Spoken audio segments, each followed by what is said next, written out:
Sekian untukmu chapter 96 kekhawatiran Kevin. Karena penasaran, Kevin pun mulai berbasa-basi pada Dila untuk menggali informasi. Sepertinya kau sangat mencintai mantanmu itu, sampai-sampai fotonya masih kau jadikan wallpaper meski hubungan kalian sudah berakhir, kata Kevin. Ya, aku sangat mencintai Bintang. Dia adalah pria terbaik yang pernah aku kenal. Aku tak ingin yang lain selain dia.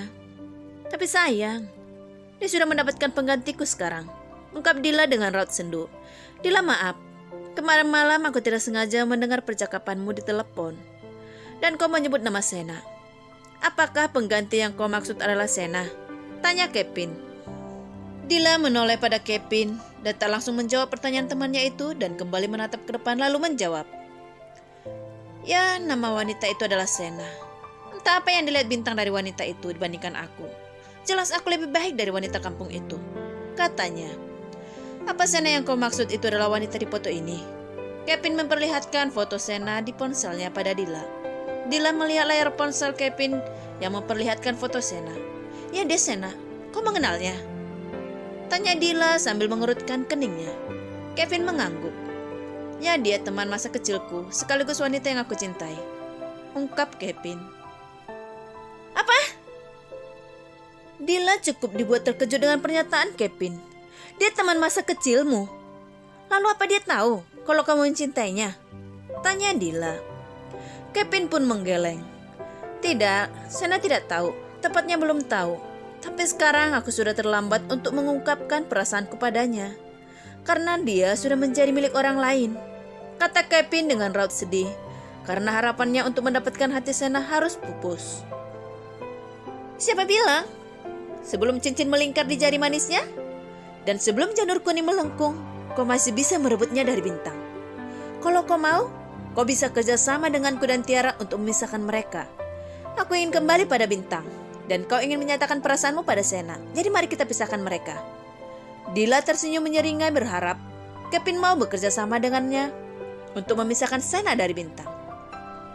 Aku memang ingin memiliki Sena, tapi aku tidak ingin memiliki dia dengan cara merebut dia dari orang lain. Aku tidak ingin memisahkan Sena dengan pria yang dicintainya. Dia pasti akan sangat sedih jika sampai hubungannya dengan Bintang berakhir, kata Kevin. Maaf, aku tidak ingin terlibat dalam rencanamu itu. Dan aku sarankan lebih baik kau relakan saja Bintang. Tidak baik mencari kebahagiaan dari penderitaan orang lain. Kevin menyarankan, lalu melanjutkan langkahnya. Dila kesal dengan penolakan Kevin. Diajak cari kesenangan, malah sok bijak menyebalkan, gerutunya. Sesampainya di tenda, mereka memasak terlebih dahulu sebelum merapikan tenda dan melanjutkan turun. Untung saja aku tidak ikut. Kalau ikut, sia-sia sudah jalan-jalan jauh, ada badai. Nando menertawakan teman-temannya yang tidak jadi summit. Tidak ada yang sia-sia. Kami masih bisa menikmati pemandangan Rinjani meskipun terhalang badai, sahut Kevin. Betul itu, kau ini menyebalkan sekali, malah mengatai perjalanan kami sia-sia, timpal Nathan. Aku hanya bergurau kawan, kenapa kau menganggapnya serius? Nando tertawa. Tidak lucu. Kalian tidak asik. Randy lalu menoyor kepala Nando, dasar teman menyebalkan. Kemudian tertawa bersama Nathan. Sedangkan Kevin dan Dila hanya diam, fokus memasak sayuran. Setelah sayur dan lauk lainnya matang, mereka pun mulai menyantap makanan itu sebelum merapikan tenda dan lanjut turun. Randy, Nando, dan Nathan asik mengobrol, sedangkan Kevin dan Dila masih betah diam.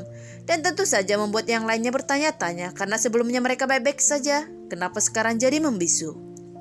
Randy pun bertanya, aku perhatikan dari tadi kalian diam aja, apa ada masalah? Kevin menggeleng. Tidak ada masalah, kami baik-baik saja. Kami hanya sedikit lelah saja, bukan begitu Dila? Tanya Kevin sambil menatap Dila yang duduk di depannya. Ya cukup lelah, jadi aku tidak ingin banyak bicara, nanti tenagaku semakin terkuras habis, kata Dila lalu tersenyum tipis untuk meyakinkan mereka. Tapi yang mereka ajak bicara bukan bocah 5 tahun yang belum tahu apa-apa dan mengerti apa-apa. Jelas-jelas mereka terlihat aneh, masih saja mengelak. Masa diam tiba-tiba hanya karena lelah? Bukankah perjalanan sebelumnya juga melelahkan? Tapi mereka tetap mengobrol seperti biasa. Pasti mereka ada masalah yang tidak diketahui olehku dan yang lainnya. Curiga Randy. Tak hanya Randy yang curiga, tapi juga Nando dan Nathan. Namun mereka lebih memilih diam dan mengiyakan saja. Selesai makan, mereka lalu merapikan tenda bersama-sama. Tak lupa memunguti sampah kemasan dari makanan mereka. Memasukkannya ke dalam kantong sampah untuk dibawa turun. Jangan sampai mereka meninggalkan sedikit pun sampah di sana. Selain tak ingin mengotori lingkungan, mereka juga tak ingin kena denda.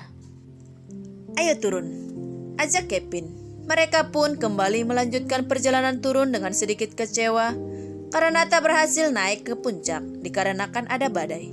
Sepanjang perjalanan ke base camp, Kevin dan Dila masih saling diam, bahkan sampai di base camp pun mereka masih diam. Kalian aku antar saja ke hotel, jangan naik angkutan umum, kata Dila. Aku telepon sopirku dulu. Dila bergegas menghubungi sopir untuk segera menjemputnya.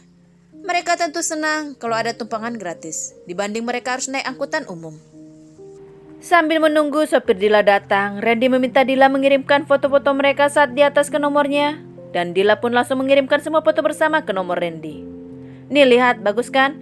Meski belum sampai puncak dan tertutup kabut. Randy memperlihatkan foto-foto itu pada Nando yang tadi tidak ikut naik. Wah, bagus.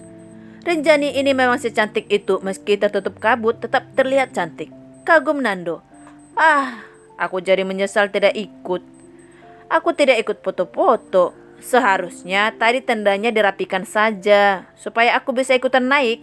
Sesal Nando. Ya sudah, lain waktu kan kita bisa kesini lagi. Kita naik sama-sama, mungkin nanti kita ada jodohnya dan bisa menaklukkan Rinjani, ujar Nathan sambil menepuk bahu Nando. Sementara Kevin hanya tersenyum. Pikirannya masih penuh dengan rencana Dila yang ingin memisahkan Sena dan Bintang. Apa yang akan dilakukan Dila untuk memisahkan Sena dan Bintang? Aku harap dia tidak melakukan sesuatu yang berbahaya demi mencapai kesenangannya itu. Batin Kevin yang khawatir pada Sena. Tak lama sopir Dila tiba. Mereka bergegas memasukkan carrier yang mereka bawa ke dalam bagasi dibantu oleh sopir. Entengnya badanku, ujar Nando sambil memutar pinggangnya yang terasa pegal. Satu persatu dari mereka pun masuk ke dalam mobil SUV berwarna putih itu, dan mobil pun melaju meninggalkan kaki gunung Rinjani. Selamat tinggal Rinjani, semoga kita bertemu lain waktu, batin Kevin sambil menatapi puncak Rinjani yang tutup kabut yang menyerupai topi.